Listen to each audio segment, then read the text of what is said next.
Good Monday afternoon to everyone, to residents, staff, and family members, and any guests that are watching. Good to see you once again. Today is Monday, March 30th.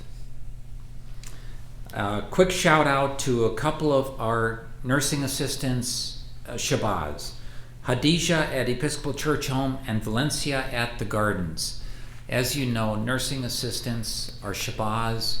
They are the core of our staff.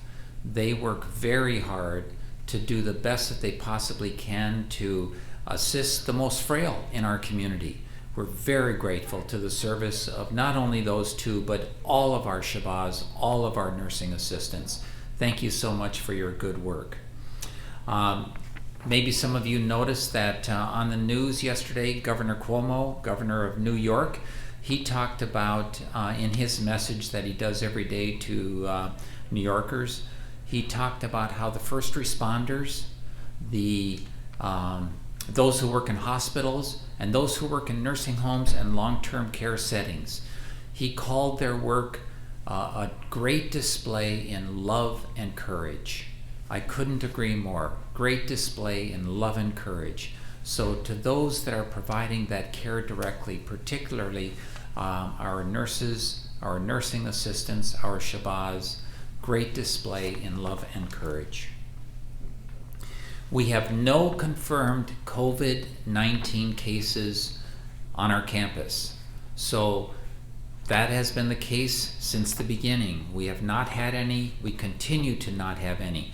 Those that we are monitoring or were monitoring at Episcopal Church Home, at the Gardens, at the Terrace, that monitoring continues, or the tests have already come back negative.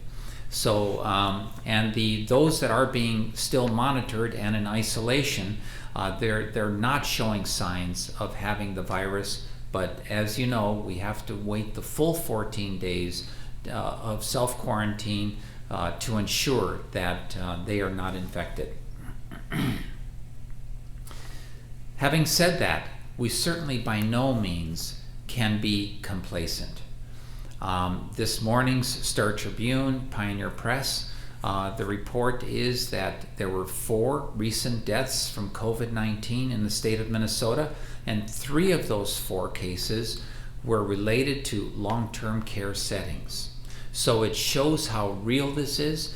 I'm not sure actually how many, I've forgotten the number of total people that are infected with COVID-19 at this time that are confirmed, but 17 of those cases are living in long-term care settings. So it shows just how real this is. The measures we are taking are vital. Our medical director here at Episcopal Homes is Dr. McDonald. And this morning he told us, he said, Episcopal Homes leadership, you are doing an excellent job of locking things down, of securing things, of putting in place tight controls that increase the chances that COVID-19 is not going to come to our campus, and if it does, that it will be quickly isolated and that we will be able to control the spread. But that's only as long as we all continue to be vigilant in every one of our efforts along the lines of staying within our communities, the social separation, being 6 feet apart at least as we are in any kind of interaction with a person, staying 6 feet apart, staying within our zones, washing our hands frequently, not leaving our campus, but rather using the services that we have here and taking advantage of the offerings that we have here, and of course using things like telephone, FaceTime, social media. Stay connected to your family, stay connected to your neighbors, stay connected to your loved ones. Those are all vital things that we all need to do at this time. If we all continue to do our part, we definitely significantly diminish the chances that it's going to enter our campus or spread widely on our campus. Once again, our medical director commends us, and he's saying, stick with it, stay vigilant. We all need to do our part. Thank you so much. To those that are living in independent communities, a message from the managers. the families of our residents need to continue to do the grocery shopping if they are able to do so. So even though, well, let me finish this. The grocery runs that we are doing, the grocery ones that our staff are coordinated, are only for those residents that do not have families or friends able to do the shopping for them. Okay? So we don't have the capacity to say, look, to all of you living in independent living, come to us, we'll do the shopping. If your family and friends have been to this point assisting you with grocery shopping, that must continue, because we don't have the capacity to go from a dozen to doubling or tripling or quadrupling that. Okay? So that's our call to you once again. For those of you residents that have families and friends that can assist, they need to continue to assist. If you have any questions, see your community's manager, see your building manager. Okay? Going forward, as you know, every day 1:30 I do this daily update, and Phil Rose from Spiritual Life has been joining me every day. However, I'm going to switch things up just a bit, and that is I've gotten feedback that you, all of us, we would like to hear from a few more staff, particularly those that you've come to know so well. And so Phil is going to join me, generally speaking, twice a week, and then the other 3 days of the week, because we do this update Monday through Friday. The other 3 days, it's going to be a rotation of staff. So today, I'm very pleased to say that next will come a message from Julie Niewald, a person that you know so well from our Active Living program. Thank you, Marvin.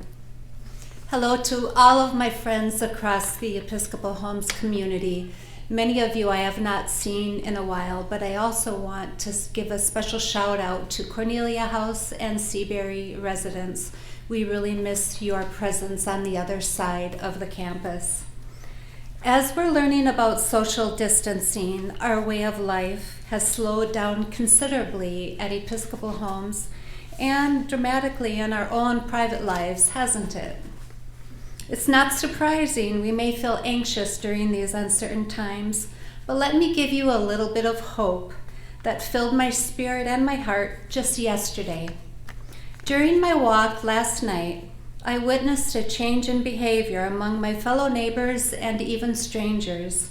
There was a gentle kindness and compassion emanating from nearly every person I saw.